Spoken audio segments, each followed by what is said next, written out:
ঝালকাঠির নলছিটিতে যথাযোগ্য মর্যাদায় 14 ডিসেম্বর শহীদ বুদ্ধিজীবী দিবস পালিত হয়েছে।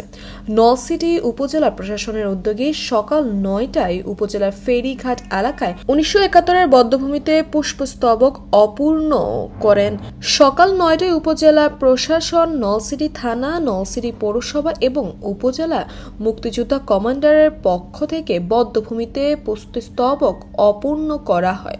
উপজেলা পরিষদ মিলনায়তনে আলোচনা সভায় বুদ্ধিজীবী দিবসের আলোচনায় যুদ্ধকালীন তার বাবার উপর চালানো বর্বরতার স্মৃতিচারণ করে বক্তব্য রাখেন উপজেলা সমাজ সেবা কর্মকর্তা মোজাম্মেল হোসেন চৌধুরী, উপজেলা মাধ্যমিক শিক্ষা কর্মকর্তা আনোয়ারুল আজিম, উপজেলা স্বাস্থ্য ও পরিবার পরিকল্পনা কর্মকর্তা ডক্টর শিউলি পারভিন, নলছিটি থানার ভারপ্রাপ্ত কর্মকর্তা ওসি আসলাম, বীর মুক্তিযোদ্ধা রুস্তম আলী খলিফা, নলছিটি উপজেলা ইসলামী আন্দোলনের সভাপতি মাওলানা আব্দুল কুদ্দুস, উপজেলা জামায়াত ইসলামী নেতা মাওলানা মিজানুর রহমান, উপজেলা বিএনপি সদস্য মোহাম্মদ মোতাহার ফকির। এ সময় বক্তারা বলেন, শহীদ বুদ্ধিজীবীদের হত্যার মাধ্যমে দেশকে পিছিয়ে দেওয়ার ষড়যন্ত্রের সাথে এদেশের আল বদর রাজাকারদের সহযোগিতার ও তীব্র নিন্দা জানান।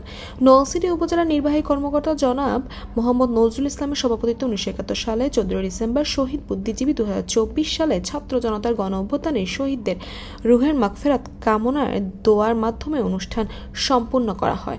দোয়া পরিচালনা করেন নলছিটি উপজেলার মডেল মসজিদের খতিব মাওলানা আতিকুর রহমান।